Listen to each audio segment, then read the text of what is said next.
Bakit nag-aaway ang uwak at saka manok? Hindi pa. Ganito kasi yun. Noong unang panahon, yung uwak at saka yung manok ay magkaibigan. So, lagi silang magkasama.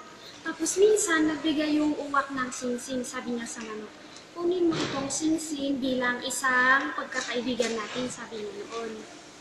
Tapos, nung maglalakad sila, biglang nawala yung singsing. Kasi yung manok, di ba ito yung paa ng manok? Dito niya nilagay yung singsing.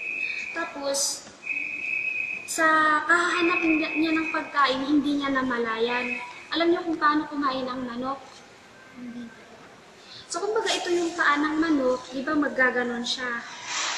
Hahalukayin niya yung mga halaay, yung mga nakikita na para makapaghanap siya ng kakainin. At kapag may nakita siya, kanyang tutukain ito.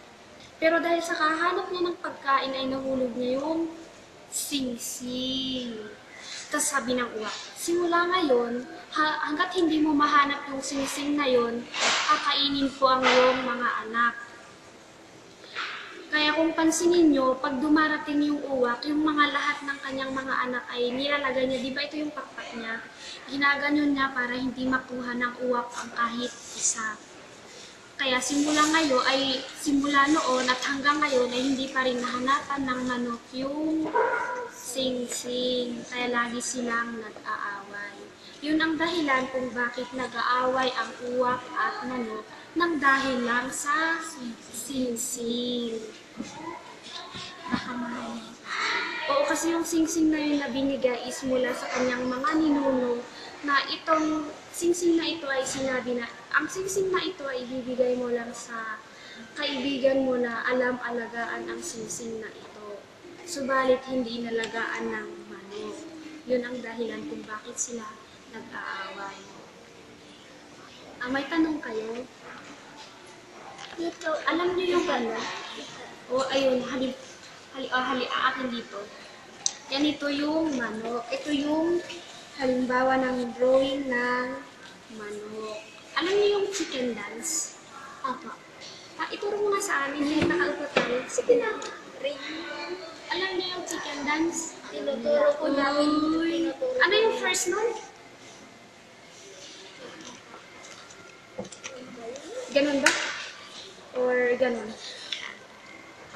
Ito po, ganito po. Tapos anong second? Alam ko. Ganun. Sige tayo nga, sabay-sabay na tayo, sundan mo.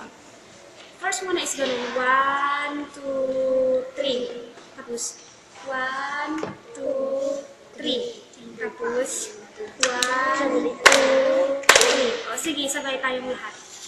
Tanananananan, tanananananan, tan-tan-tan-tan. Wow! Nakuha niya na? Paano yung anong version sa inyo? Parang mag-shake.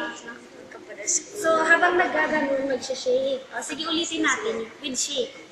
1, 2, 3, go. Tanananananan, tanananananan, tan-tan-tan-tan. Gusto niyo tumayo?